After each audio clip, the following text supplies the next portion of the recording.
да најдеме начин како да се поврземе со прекограничното Натура 2000 подрачје кој е воспоставено во Бугарија. Имајте тоа пред. Но се надевам дека еве концесионерите кои се тука присутни, кои секогаш биле конструктивни, ќе сватат дека заштитеното подрачје нема да им представува пречка за работа и се надевам дека ќе го поддржи. Како меѓу најмокрите бизнис компании кои функционираат во регионот. Иначе, за волја на вистината, со САСА комуницираме минимум 10 години. Верувајте, се менувале разноразни постави менаџерски, така да јас лично не можам да пратам со кого се сме комуницирале, но не сте прв пат вклучени во април 2019. Во однос на хидросистемот следовите, тоа е национален интерес. Сите сме свесни за тоа. Сите, не повеќето како што рече колегата, сите инфраструктурни објекти, цевководи, мали хидроцентрали, брани, зафати, пристапни патишта, сето тоа е поставено во зона за одржливо користење и во согласно со Министерството за животна средина, значи тие инфраструктурни објекти понатаму ти може да се одвива, да се реализира. Значи сите сме свесни за значењето на тој проект инфраструктурен. Видовте единствено што еве експертскиот тим бара разбирање е кај како се Кошарски дол. Едно делче од Лесновскиот кратер кој гледа на кај село Лесново да не биде активно искористен за тие геолошки истражувања. Мислам дека било кој концесионер за тоа ќе се сложи ове ручки што се види.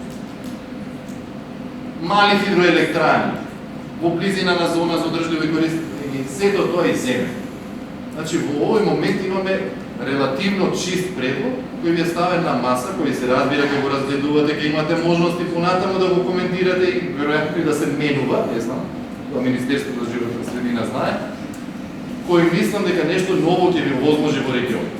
Да не останеме само на она, ние се грижиме за луѓето, сакаме да им понудиме алтернатива и така натаму, значи алтернативата ви е тука.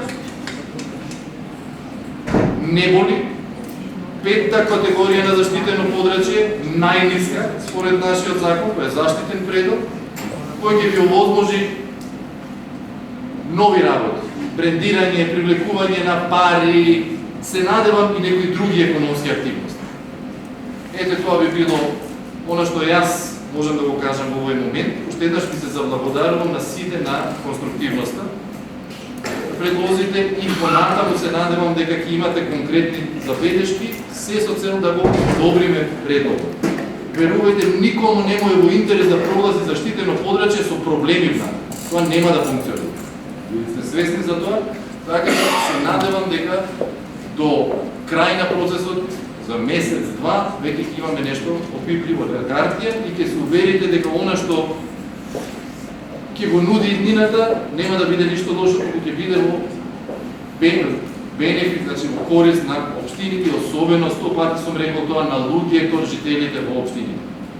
Признавајќи дека некои од градовите на вистина се многу зависни од рударството и од други индустрии, но сите тие моментални проекти, постројки и така натаму се надвор од заштитеното.